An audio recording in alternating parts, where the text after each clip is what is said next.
Baltasar was not a normal man from the first moment I met him. I knew something about him was different, something powerful, something dangerous, and something I couldn't ignore. My name is Bella, and until that day, I had never imagined that I could betray my husband. I had always thought of myself as loyal, careful, and moral. But life sometimes brings people into your path who turn everything you believe upside down. It all started when I traveled to Malabo, the capital of Equatorial Guinea, for a business conference. I worked for an international charity that helped small businesses, and my husband, David, had stayed back home in Spain. Our marriage was calm but had grown cold over the years. We loved each other, yes, but it was a quiet, tired love, more friendship than passion. The conference was held at a luxurious hotel near the sea. On the second day, I was introduced to Baltasar Ngonga, the head of the National Financial Investigation Agency. He was there to give a speech about economic transparency and anti-corruption efforts. He stood tall, wearing a dark blue suit that fit perfectly, his voice deep and confident. But what really caught my attention were his eyes, sharp and intelligent, yet kind. When he smiled, when he spoke, everyone listened. When he laughed, people leaned closer. There was something magnetic about him. After his presentation, I approached him to ask a few questions for my organization. He looked at me for a moment longer than necessary before saying, "Bella, that's a beautiful name.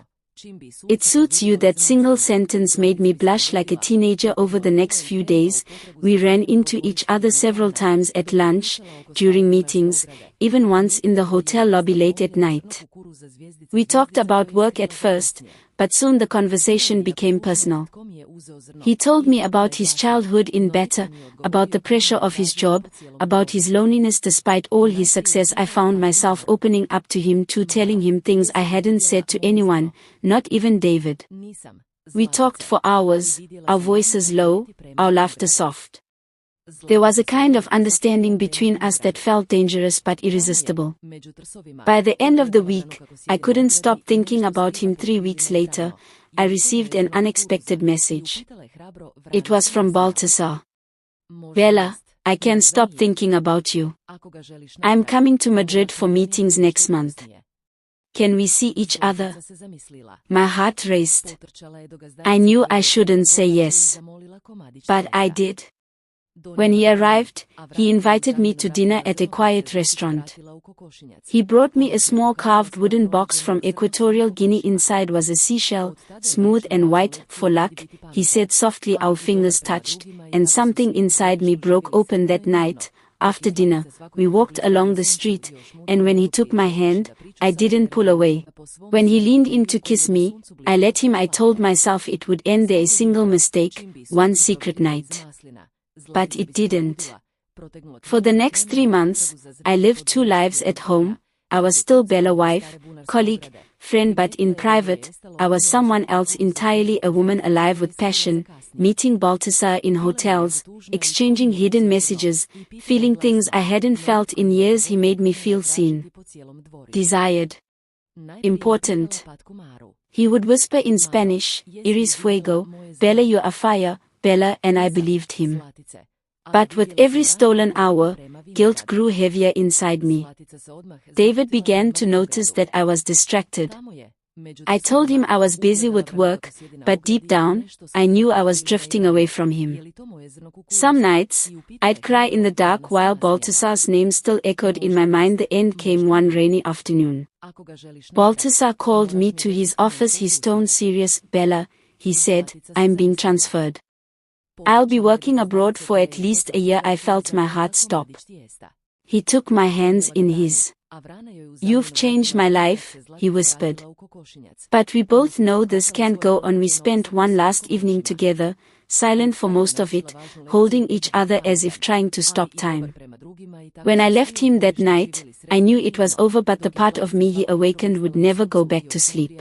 When he kissed me for the first happened on a warm evening in Madrid, under a sky turning gold and pink with sunset. Baltasar and I had finished dinner at a small restaurant near El Retiro Park.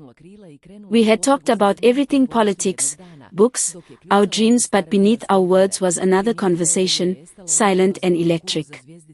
Every time our eyes met, I felt something shift inside me, like gravity itself was pulling me toward him.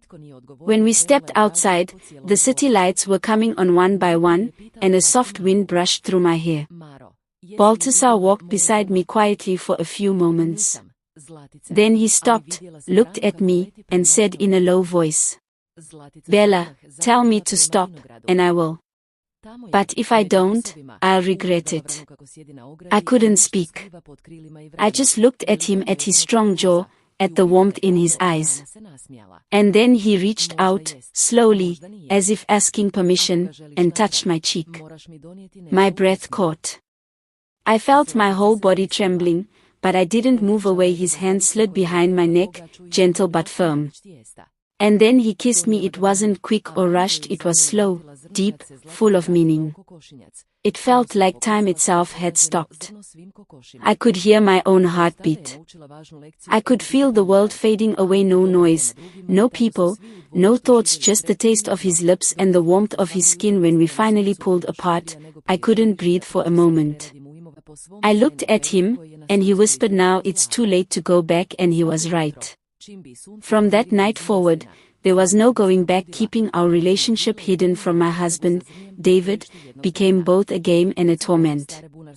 I had to plan everything, every message, every call, every meeting with the precision of a spy. I created a second phone, one that I kept in my handbag, always on silent. Baltasar and I used encrypted apps to talk, using code names. He was and I was they. We never said each other's full names in messages. Sometimes, to make it even safer, we used phrases that looked like normal work talk. For example, "The files are ready" meant "I'm free tonight." "The meeting is cancelled" meant "Don't call me today."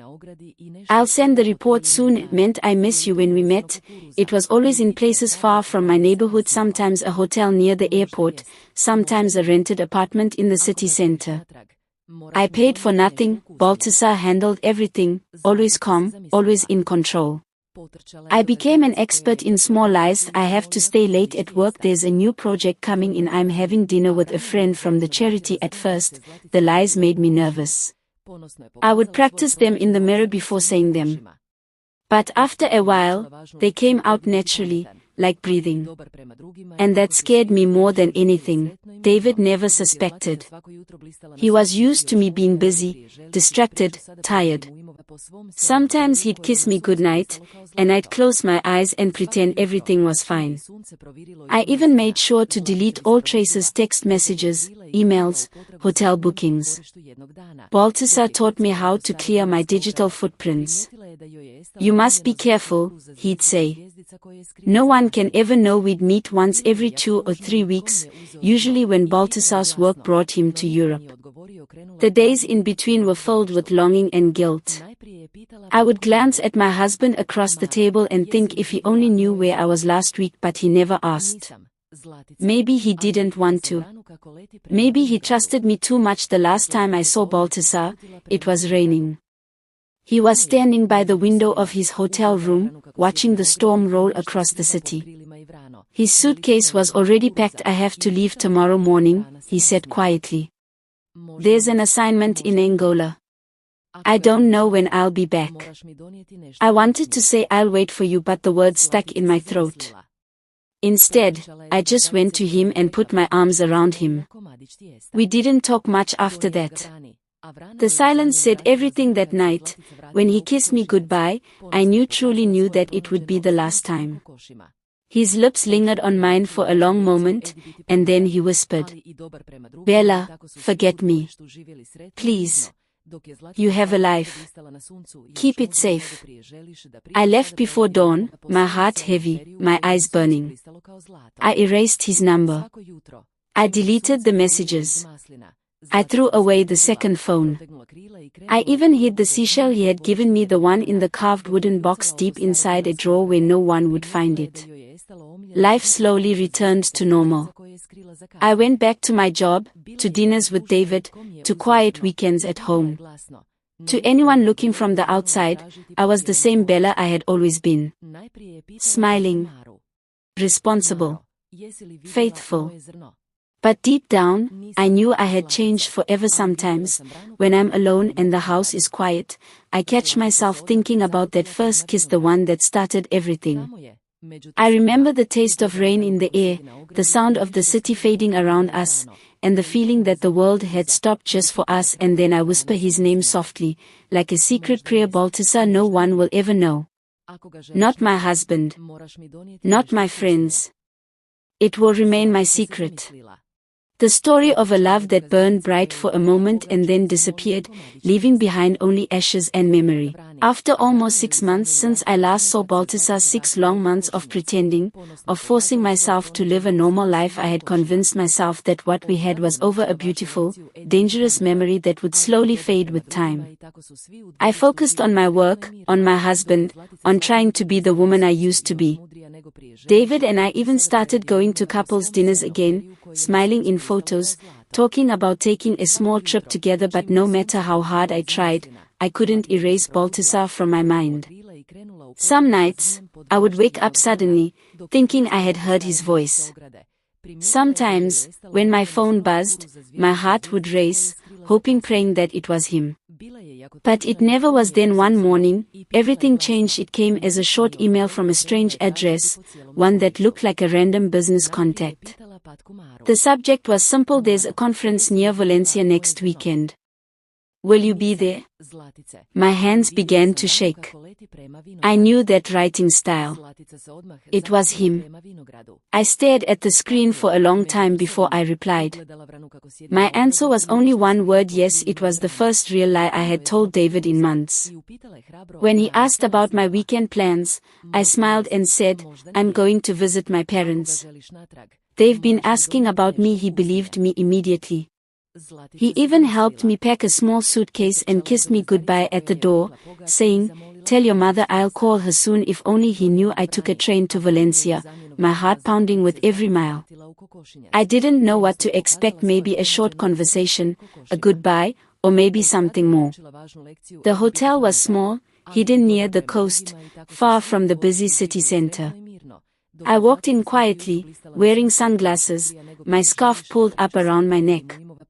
The receptionist barely looked at me. Room 407. That was the number he had sent in the message. I knocked once. The door opened almost instantly. And there he was. Baltasar looked a little older, maybe a little more tired, but the moment our eyes met, all the months apart vanished like smoke. He smiled, that same deep, calm smile, and whispered, Bella. Before I could speak, he pulled me into his arms. The smell of his cologne, the warmth of his body, it all came back in a rush so strong that it made me dizzy. I tried to forget you, I whispered against his chest. He sighed. I tried too. It didn't work. We didn't go out. We didn't even talk much. It was as if both of us were afraid that words would break the spell. He ordered room service, wine, bread, seafood, but we barely touched the food. We sat by the window, watching the lights of the city far away, and he told me a little about his new life, about the investigations he led, the long flights, the sleepless nights. He said he had thought of me often, especially when he passed through Madrid. I would see someone with your hair, or hear a laugh that sounded like yours, he said softly. And I'd have to remind myself that you're gone. I took his hand. I was never really gone, I said. He leaned closer. The air between us grew heavy and warm. Then, without another word, he kissed me, the same slow, deep kiss that had started everything. It felt both familiar and brand new. We spent the night together, talking and touching and forgetting the world outside that room. Time stopped again, like it always did when we were together. For those few hours, I wasn't a wife, or a liar, or a woman trapped between guilt and desire. I was simply his. The morning after, when I woke up, sunlight was spilling through the curtains. Baltasar was sitting at the edge of the bed, buttoning his shirt. He looked at me with a mixture of love and regret. I don't know when I'll see you again, he said quietly. Maybe never. But I needed to see you one last time. I sat up, my heart aching. Why did you call me then, if it only makes it harder? He smiled sadly. Because some memories are too beautiful to stay memories. We didn't say goodbye. We just looked at each other for a long moment, the kind of look that says everything words cannot. Then he left. I stayed in that room for another hour, breathing in the air that still smelled of him. Then I packed my things and checked out as if nothing had happened. Returning home, the train ride back to Madrid felt endless. When I walked into my parents' house that evening, I made sure to take a few photos with them, proof, in case David ever asked. When I finally returned home, he hugged me and asked, "How were your parents?" I smiled and said, "Good. They're doing well." He didn't notice the tired look in my eyes or the faint scent of someone else's cologne still clinging to my hair. That night, as I lay beside him, I felt both full and empty. I had seen Baltasar again, felt him, heard him, loved him, but I knew it was truly the end this time. He belonged to his world, and I belonged to mine. The silence that followed. Weeks passed. No more messages. No more secret calls. It was as if he had disappeared again into the wind. Sometimes I still dream about that hidden hotel, the quiet room, the sound of the sea outside, the way his hand felt in mine. And when I wake up, I touch the small scar on my heart that he left behind, invisible, but forever there. David still doesn't know. No one does. To everyone else, I am still Bella, the kind wife, the quiet woman, the one who went to visit her parents that weekend. But deep inside me, there's another Bella, the one who once met a man named Baltasar in Ganga, and for one last secret night, forgot the whole world. For a long time, I believed my secret was safe. I thought I had hidden every trace, every clue. My husband David smiled at me, held my hand, kissed me goodnight, and I thought everything was fine. But life has a way of uncovering what we try hardest to bury. About 2 months after that last night with Baltasar, small things began to change. David grew quieter. He would watch me sometimes when I wasn't looking, not angry, not suspicious, just watching. His eyes seemed to hold questions he never asked. I told myself I was imagining it. Guilt plays tricks on the mind, I thought. But deep inside, I felt something wasn't right. The phone call that gave it away. One evening, while I was cooking dinner, my phone rang. It was my mother. "Bella, are you coming to visit soon?" she asked cheerfully. For a moment, I froze. I could feel David's eyes on me from across the kitchen. I laughed nervously and said, "Oh, didn't I tell you? I was there a few weeks ago." My mother sounded confused. "No, sweetheart, you weren't. We haven't seen you since Christmas." The air went cold. I hung up quickly, pretending not to notice David's expression. He didn't say a word, just turned back to his newspaper. But I knew he had heard everything that night. When I went to bed, he was already asleep or pretending to be. I lay awake for hours, my heart pounding, my mind spinning with fear. Over the next few weeks, David's quietness became heavier. He no longer asked where I was going or when I'd be home. Instead, he started staying up late, on his laptop, typing or reading something I couldn't see. Once, I walked into his study without knocking. He quickly closed the screen, smiled, and said, "Just work." But his voice sounded wrong. I should have known then. I should have realized he was already watching me. Later, I learned that he had installed a small tracking app on my phone, something simple that told him where I went. He had also checked my credit card bills, the ones I thought I had hidden. And one evening, while I was taking a shower, he quietly looked through my suitcase, the one I had taken on my trip to my parents. That was how he found the hotel receipt. Room 407. Valencia. One Saturday afternoon, I came home to find him sitting in the living room, holding a small envelope. His face was calm, too calm. "Bella," he said softly, "we need to talk." I felt the blood drain from my face. "What is it?" He placed the envelope on the table. Inside was a printed copy of the hotel invoice, my name, the date, everything. My hands began to shake. I opened my mouth, but no words came. He looked at me, his eyes sad but steady. You weren't with your parents, he said quietly. And I think we both know who you were with. I couldn't breathe. My throat felt tight, my chest heavy. How long have you known? I whispered. Since that night your mother called, he said. I didn't want to believe it. I wanted to think there was another explanation. But I followed you once, weeks later. You went to a cafe near the embassy. He was there. I saw how you looked at him. Tears filled my eyes. David, I'm sorry. He shook his head gently. Don't. I don't want to hear excuses. I just want the truth. Do you love him? I couldn't answer. My silence was enough that evening. He didn't shout. He didn't throw things or demand names. He simply stood up, walked to the window, and said, I don't want to destroy what's left of us, Bella. I don't want revenge. But I can't pretend I don't know. I was shaking. What will you do? He sighed. Nothing. Not now. Maybe someday I'll leave, maybe I won't. But for now, I'll stay quiet. Maybe that's the punishment you deserve, knowing that I know. Then he turned and walked out of the room, leaving me standing there, trembling. From that day on, our marriage changed completely. On the surface, everything looked normal. We still ate breakfast together. We still went to family dinners, smiled for photos, even took walks on Sundays, but between us was a wall of silence, invisible yet unbreakable. David never mentioned Baltasar again. He never asked where I was going. He never looked at my phone. He didn't need to.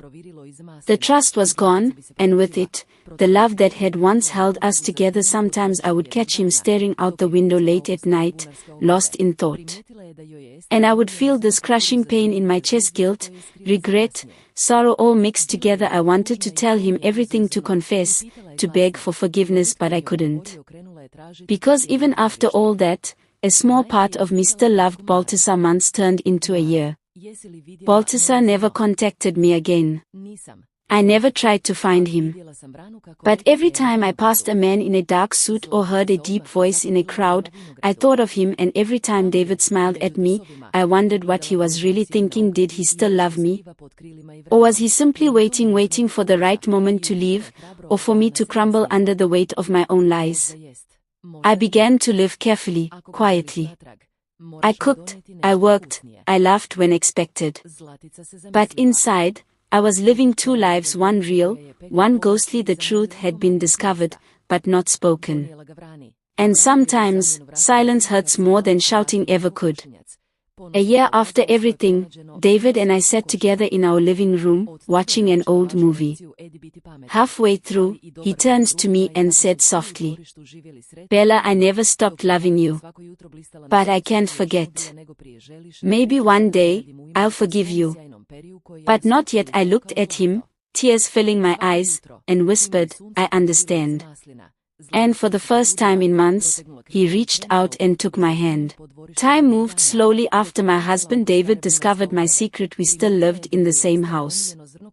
We still shared meals, shared space, shared silence, but it was a quiet life built on broken trust. Sometimes we'd sit across from each other at breakfast, smiling politely, speaking softly as if we were two strangers trying to act like a married couple. There was no shouting, no anger. Just a deep sadness that filled every corner of the house. I tried to make things right. I cooked his favorite meals. I left small notes on his desk. I said I love you more often, hoping to hear it back. He would smile, but his eyes were distant, like he was already somewhere else. And maybe he was the letter I wasn't supposed to read. One afternoon, while cleaning his study, I found a notebook half hidden under a pile of papers.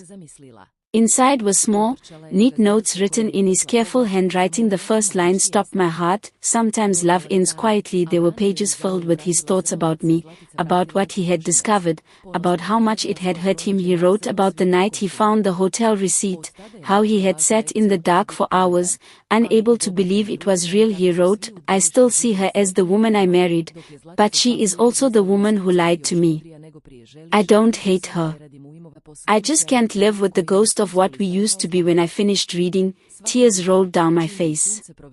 I closed the notebook and put it back exactly as I had found it. I knew, then, that it was only a matter of time before he left. It happened on a Sunday morning, quiet, gray, a little rainy. David had packed a suitcase while I was still asleep. When I came down to the kitchen, he was standing by the door, holding his coat.